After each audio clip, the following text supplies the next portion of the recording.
It's day 242 and the storyboard is starting to take shape.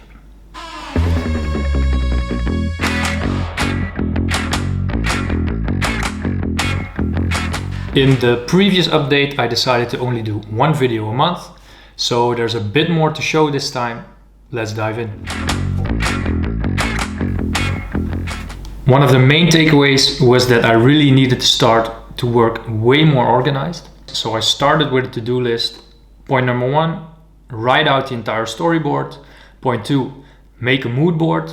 Point 3, make character designs for both Will and for Ray. And finally illustrate the entire storyboard.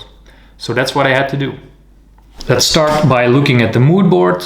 I gathered these images to have a good reference while I was making illustrations. So whenever I was getting stuck, I looked back at, okay, what was the kind of feel, the kind of vibe that I was going for, and then I could incorporate some of those elements into my illustrations.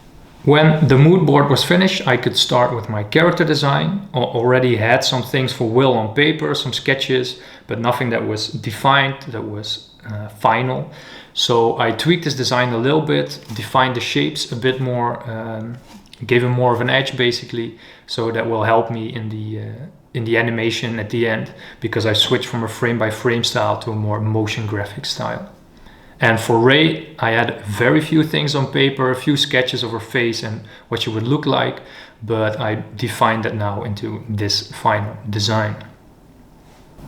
The final thing on the list was to create the storyboard, which was a big task, so I chopped that up into 2 parts. First was just make keyframes for actually illustrate the key moments of each scene. So I have 8 scenes, so make 8 illustrations that capture the key moments of each of those scenes.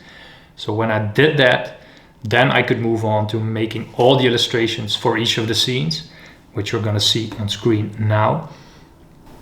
To be completely honest, this is the first proper version of my storyboard where I actually span the entire animated short from beginning till end. There's a few things, quite a few things that still need to be tweaked, but this is definitely a solid first version that I can tweak. So let's have a look at what still needs to happen. So that's what I did last month. For the upcoming month, I will make a second version of the storyboard, which will actually be the final version of my storyboard. And in order to get there, I need to do 3 things. First of all, analyze the current storyboard and see if the illustrations that I currently have, if they communicate the story well enough. If not, then I need to make some tweaks, maybe make some additions and also remove some illustrations. Secondly, I need to fill in the gaps. There are a few scenes that need some extra illustrations, some extra moments to make sure that the scene communicates properly.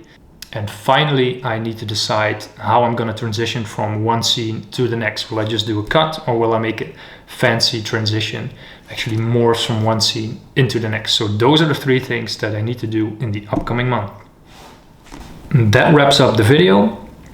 I really started to appreciate the importance or the value of a good storyboard, of a properly thought out and worked out storyboard. And I also realized that I need to spend another month upgrading this first version to a final version, which leaves me with 3 more months to do the actual animation. And I think that's doable.